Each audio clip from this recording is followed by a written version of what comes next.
Okay, so we're here in the hot tub at the marina because it's too cold out there on the bay to do the water test. Now, they say when it hits the water, it's supposed to turn red. Right now, I have the handheld turned off. I'm going to see if it turns red if it's off. Ready? Uh-oh.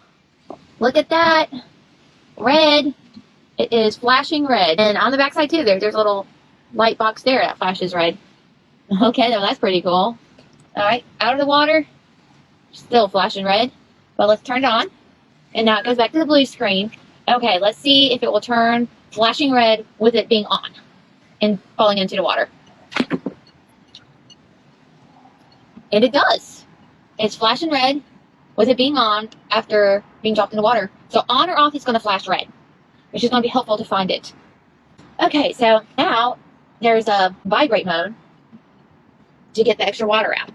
It's a little tricky. Dave will explain later. Okay. Okay. So there's a normal cow up and oops, this one. And it makes a little humming sound.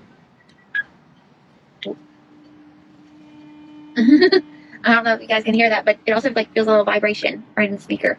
Yeah, it's there to dry out the speaker. Yeah, so that's cool. That's a cool little feature.